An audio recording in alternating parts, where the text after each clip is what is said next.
What's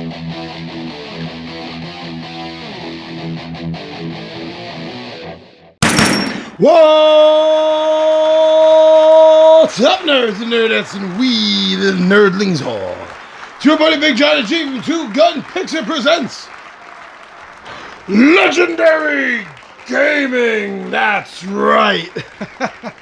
So welcome to a more pre-taped than normal midday monologue here with you indoors. Hope to be getting back outdoors again soon, but for right now, indoors.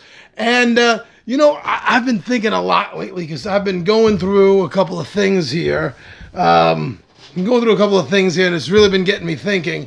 And that's my original tabletop love. Oh man, first edition. We didn't call it first edition back then. It's called Advanced D&D. That's what we called it. But you know, I'm also been thinking about my Moldvay. Yeah, my basic. So I definitely want to do these again. I do, like campaign style. But it's been getting me thinking. It's been getting me thinking about my earliest D&D memories.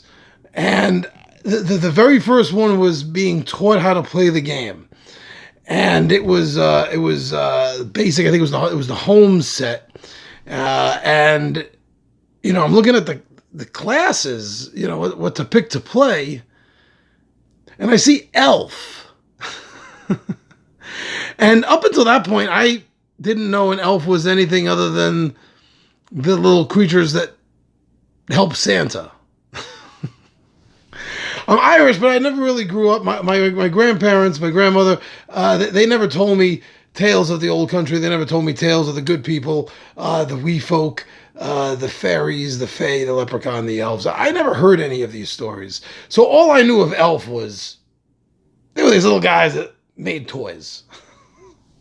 So I remember looking at this and questioning that and, you know, being nerd-splained what an elf was. At that point, I hadn't read Tolkien or anything at that point. So another reason I had no idea that an elf was anything other than this little thing that lived in the North Pole and made wooden choo-choos. So as that was all explained to me, I remember deciding, you know what? I'm just going to be a fighter. Sounds really simple. Just put me in some armor, give me a sword, and let me hit something. Not bad logic for first-time players, to tell you the truth. Not bad logic at all, because it can be, especially in the earlier editions, it can be the simplest, the easiest class to just walk in on and start playing. So the only thing I remember the first adventure was we were going through a forest. And I think it was Anthony was with me, and I think Dennis was with me. And we were going through a forest, and these elves popped up all over the place, you know, like bows drawn and spells at the ready. And we got captured. And I remember thinking to myself, these are elves. So they're naturally inclined to be good and nice. Well, the original elves, especially with the way the alignments were just lawful, neutral, and chaotic, were chaotic. So, which is why in advance they're chaotic good. That did not go very well. And I remember being a prisoner for quite some time, actually. Yeah.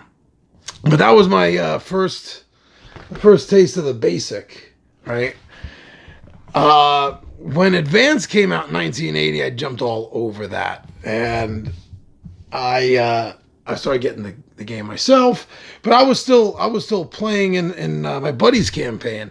This is right at the tail end of that ending, and the last module I remember being run through. It was an advanced module, obviously, when you hear the title, and it was Queen of the Demon Web Pits. No, me and Dennis didn't have characters that had advanced up to 10th level. I don't even think Sean made us anywhere near 10th level. I can't tell you what level we were at. But I remember one thing was, and Sean wasn't happy about it, but he was there for all the rolls, was I actually rolled a couple of Sonic powers for this character. And I went into this module with Dennis thinking, don't worry, if we can't stab it to death, the Queen of the Demon Web Pits got psionics. Not a problem. Well, the first problem was it was the three of us. It was me, Dennis, and Sean's character left as soon as we went inside. I mean, he cold left. The way Sean set it up was there was a doorway on an island, and we were supposed to go through that doorway, and that sent us magically to the demon web pits. We entered, Sean left, closed the doors behind us. So I remember us traveling down the hallway, and I remember us running into a couple of doors, running away a few times, falling down through the clouds into another level. We finally made it into a room that wasn't a room. It was an entire extra-dimensional space. And it was there that the drow captured us. And they brought us... Yeah, we got captured a lot, actually, back then. We did. We got brought to Lolith. And, of course, we tried attacking, and Dennis was more than likely using a thief, dwarf thief. That's usually what he used. If Anthony was there, he was probably using a magic user. I don't think he was, but I had a fighter. I had a fighter magic user with some psionics. The fight doesn't go very well. Boom, I'm like, who cares? I got psionics. I'll blow her mind away. Yeah, she had a lot more psionics than I did. And that was another case of us getting captured again. It's another one. And I remember being played out that we were in chains and we were on the wall and they were Spartically feeding us. We were barely able to sleep. They were trying to get information out of us for something that I don't even think our characters knew. I remember Dennis kept trying to break out since he was a thief, and it wasn't working at all, at least initially. By the way I remember it being described, it was years that we were in there before we finally successfully escaped, somehow got off of her monstrous ship, somehow through the demon web pits again, back onto the island to find that the boat that we all came on was gone. We somehow, and this is going back almost 40 years, we somehow ended up getting a boat, going back to Sean's castle. That's a side note. Going back to Sean's castle and finding out that while we were gone, he turned chaotic evil on us. And he threw us in chains. And that was the last game I remember playing before just being like, well, you know, guys, I got it myself. I'm willing to play a lot more than our current DM than Sean is. Well, why don't we just start? I'll make a campaign. And it hasn't stopped since then. But what I wanted to say about the whole thing about building a castle is the way the original game was set up was that you're going to advance to certain levels, especially when you start getting around 7th level. I think generally it is. Like for the fighter, 7th level, you become the champion. Oh, that's the other cool thing is different titles for different levels on each of the specific classes. Some of them are silly, especially the way the cleric advances in titles. It's ridiculous, but it's nice to see it there. It really is. But what happens is you start getting the ability to draw followers, right? When a fighter attains 9th level lord, he or she may establish a freehold. This is done by building some type of castle and clearing the area in a radius of 20 to 50 miles around the stronghold, making it free of all sorts of hostile creatures. Whenever such a freehold is established and cleared, the fighter will automatically attract a body of men-at-arms and collect monthly revenue of 7 silver pieces for each and every inhabitant of the freehold due to trade, tariffs, and taxes.